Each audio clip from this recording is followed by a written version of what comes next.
Bonjour à toutes et à tous et bienvenue dans ce nouveau numéro du MAG Lannion-Trégor, un MAG consacré à l'ESS, comprenez l'économie sociale et solidaire. Il s'agit d'un mode d'entreprendre centré sur l'humain, porteur d'innovation sociale avec des entreprises, des associations ancrées sur leur territoire. Alors vous vous demandez peut-être pourquoi nous sommes dans cette cour. Eh bien parce qu'ici c'est le Loup-Guélou, un centre de création musicale qui adhère à ces valeurs de l'économie sociale et solidaire, l'ESS très présente dans le pays du Trégor et c'est justement ce que nous allons voir avec nos invités. Ils nous attendent, suivez-moi.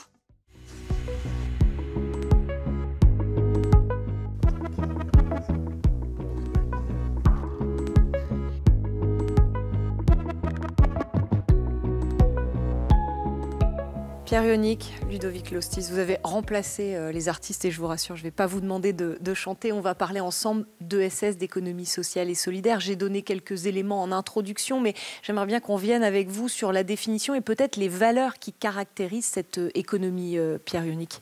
Avant tout, en tant que délégué à l'ESS et représentant les agglos, nous, ce qui est important, la vision qu'on a, c'est de l'économie à part entière.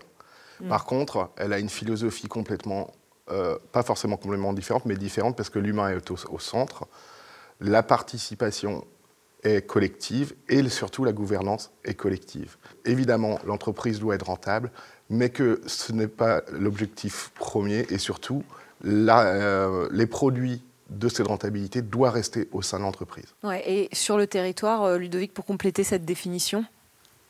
Nous, on a tendance à dire que c'est un mode d'entreprendre qui s'appuie sur 4 piliers. Le premier, c'est l'utilité sociale. Donc avoir un intérêt collectif dans le projet. Le deuxième, c'est la démocratie, c'est ce que tu disais. Donc la particularité chez nous, c'est que c'est une personne égale une voix, et ce n'est pas le capital qui donne le nombre de voix. Le troisième, c'est la gouvernance partagée. Voilà. Et le quatrième, c'est la lucrativité limitée, ce que disait Pierre. Une lucrativité limitée qui ne dit pas, bien sûr, ne pas faire de bénéfices. L'objectif, c'est bien de faire des bénéfices. Simplement, ces bénéfices sont réinjectés dans l'activité, dans l'entreprise.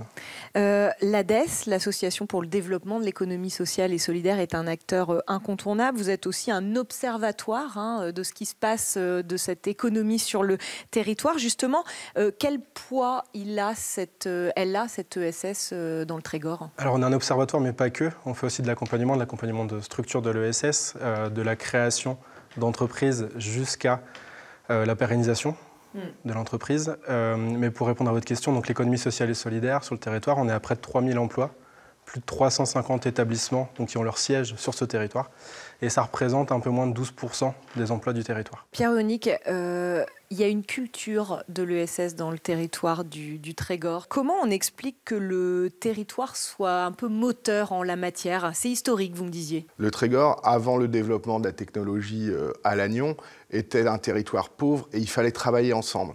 Et avant tout, c'était d'arriver à gérer le quotidien.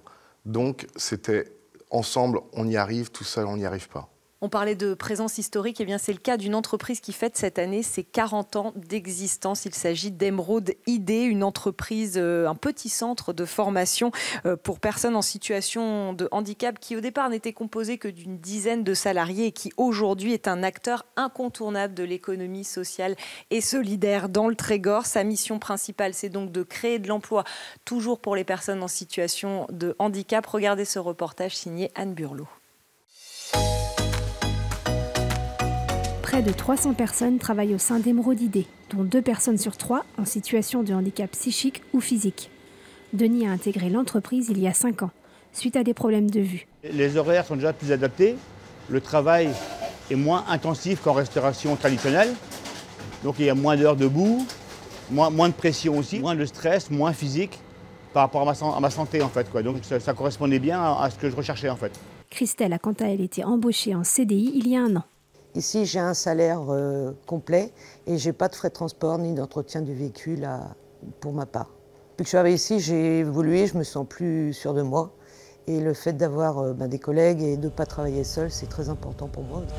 En plus du service nettoyage et restauration, il existe d'autres services au sein de l'association, comme les espaces verts, le bâtiment et le service médico-social qui accompagnent les gens à l'insertion professionnelle. Chaque salarié donc, est suivi par le service d'accompagnement et fonction de ses demandes, ses besoins aussi liés à des restrictions médicales, à tout moment, il peut demander aussi de changer de service.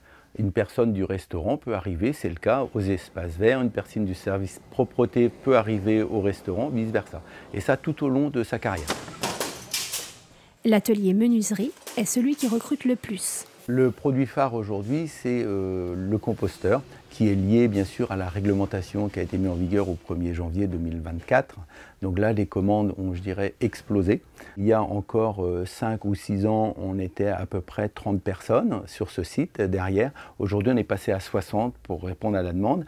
Et des commandes complémentaires qui peuvent arriver du jour au lendemain de nos clients sont aussi externalisées avec des partenaires d'entreprises adaptées sur la Bretagne et la Normandie. En 2023, 100 000 composteurs ont été fabriqués dans cet atelier, puis exportés sur toute la France.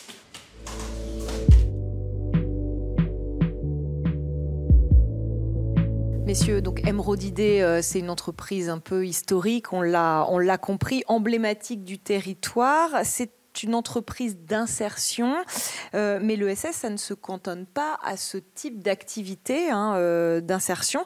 Quelle forme d'entreprise et finalement quel secteur d'activité choisissent l'économie sociale et solidaire, Ludovic Lostis? Alors c'est vrai que l'insertion, c'est notre fer de lance sur le territoire, c'est près de 1000 emplois, donc c'est quand même une belle activité pour notre territoire. Mais en effet, l'économie sociale et solidaire, elle est multiple, elle prend plusieurs formes et elle touche tous les secteurs d'activité. Alors on peut en citer un qui est assez connu, c'est le secteur du bâtiment, qui parfois peut paraître un peu atypique, mais on a de nombreuses structures de l'économie sociale et solidaire dans le bâtiment. On peut citer SBCI à Cavan, Gros Lot à Pérouse ou Quateco à Ploubert. Qu'est-ce qu'elles ont de particulier du coup ces entreprises? Alors elles ont la particularité qu'elles sont détenues par leurs salariés. C'est-à-dire qu'en fait ce sont les salariés qui gèrent cette entreprise et qui élisent un gérant entre eux. C'est le cas du Logellou aussi qui adhère aux valeurs de l'ESS. C'est ça, le Logellou adhère aux valeurs de l'ESS sous un autre format, sous le format associatif. Donc là on est sur un acteur de la culture, un acteur majeur de la culture pour notre territoire, qui rayonne sur la scène nationale ou internationale. Et puis alors il y a des secteurs un peu plus inattendus, on parlait de la photonique par exemple. Bah oui, mais non, ça y est, le plateau technologique s'y est mis. On n'y pensait pas du tout il y a encore une dizaine d'années, mais la diversité des acteurs et des structures font que, évidemment, l'ESS trouve toute sa place parce qu'il y a aussi les diversités de principes et de philosophies dans les entreprises. Ces entreprises, elles se doivent d'être rentables. Alors, s'il faut qu'il y ait un business model, il faut que tout ça soit viable. L'ADES, vous qui accompagnez ces projets, vous veillez à cette viabilité économique des entreprises ? Exactement, c'est tout l'enjeu. Alors le premier enjeu, c'est de faire comprendre aux personnes que, en effet, l'économie sociale et solidaire doit être rentable. Il faut gagner de l'argent, c'est pas un gros mot. Voilà, simplement l'utilisation de cet argent à la fin, de ces bénéfices, sera différent et sera utilisé au profit de l'entreprise et des salariés et du territoire. Pour faire simple. Donc Lannion Trégor Communauté soutient également cette économie sociale et solidaire. On le disait, comment ça se traduit de manière très concrète, Pierre Ionic ? Concrètement, souvent c'est de l'argent, que ce soit pour accompagner l'ADES dans son fonctionnement, puisque c'est notre bras armé. Clairement, on travaille vraiment en collaboration entre l'agglo et l'ADES. Oui, 25 000 € d'aide directe de l'agglomération pour le fonctionnement de l'ADES. Ensuite, des aides de fonctionnement financières, un peu plus de 200 000 €, puis des aides au projet, puis enfin des aides un peu plus matérielles, que ce soit en communication, que ça mise à disposition de locaux, de moyens ou d'ingénierie de l'agglomération pour amener à bien tous les projets des différents participants. Oui, de l'humain là-dedans aussi. Ce n'est pas que de l'argent en espèces sonnantes et trébuchantes. Non, c'est une vraie collaboration entre les structures et l'agglomération. Donc ça passe par l'humain et le savoir-faire. Donc Lannion Trégor Communauté qui soutient, mais qui aussi met en application cette économie sociale et solidaire, et notamment dans le magasin général qui fournit des vêtements de travail et des équipements de protection individuelle à 250 agents de Lannion Trégor Communauté, ainsi que des fournitures de bureaux et des consommables informatiques. Dans les locaux, on s'efforce de lutter au quotidien contre le gaspillage. Regardez ce reportage une nouvelle fois signé Anne Burlot. Au magasin général, on gère le stock des fournitures de bureaux de Lannion Trégor Communauté et tous les vêtements de travail des agents. En fin de compte, là, je trie le linge sale. Je donne un coup d'œil vite fait pour, en fin de compte, voir s'il n'y a pas d'anomalie, de fermeture. Donc ici, il y a un petit accroc qu'on va envoyer à faire réparer à l'ESATCO, société donc, de réinsertion qui se trouve à Tréguier. La philosophie du magasin, c'est de ne pas jeter. Donc nous travaillons sur le remplacement des produits classiques par des produits éco-exemplaires en matière de fourniture de bureau et de consommables informatiques. De l'autre côté, avec les vêtements de travail, nous avons constitué un stock d'occasion, c'est-à-dire nous récupérons les vêtements pour les donner aux autres personnes, à des saisonniers. C'est la mise en place d'un service de couturière. Il ne ferme plus, la fermeture doit être cassée. Est-ce que je peux avoir une note, s'il te plaît? Près de 3500 équipements de protection individuelle neufs sont distribués chaque année ici. Mais leur durée de vie est limitée à cause d'une réglementation.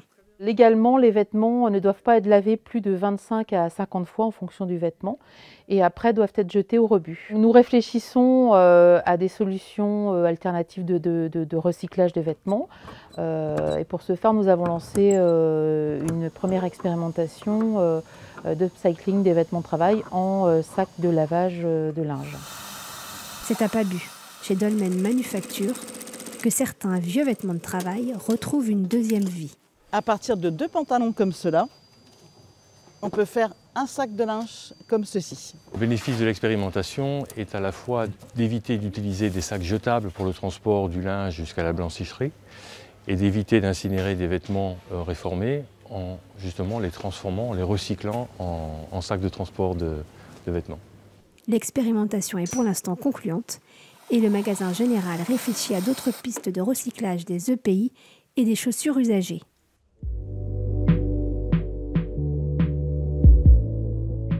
Voilà pour cette initiative menée en lien avec plusieurs acteurs de l'économie sociale et solidaire du territoire, notamment les ADCO de Tréguier, la régie de quartier de Lannion, une initiative récompensée, Pierre Yonnick, au niveau national. Et oui, et on en est très fiers. Donc on a été tous ensemble à l'Assemblée nationale recevoir le second prix Éco-Défi national. Donc voilà, une belle initiative qui est récompensée, on en est très fiers. Ludovic Lostis, on est vraiment là sur une co-réflexion, quelque chose qui s'est mené entre l'ADES et la communauté de communes pour cette revalorisation des tissus finalement. C'est ça, en fait, donc là Pierre il parle de la réussite, mais il y a eu tout le travail en amont. C'est-à-dire que l'agglo a une idée, c'est souvent comme ça que ça se passe, l'agglomération ou les partenaires ont une idée. Et l'ADES est chargée derrière d'aller vérifier que cette idée elle est bien pertinente et qu'il y a bien un modèle économique derrière tout ça et de le faire bien sûr avec tous nos partenaires de l'économie sociale et solidaire. C'est-à-dire que l'ADES ne fait rien seul puisqu'on est un acteur de l'ESS, le principe c'est de faire ensemble. Pierre Yonnick, pour terminer, puisqu'on arrive vraiment à la fin de notre émission, vous diriez que cette finalement co-réflexion, elle permet à l'économie sociale et solidaire de vraiment s'enraciner dans le territoire ? Oui, c'est sûr.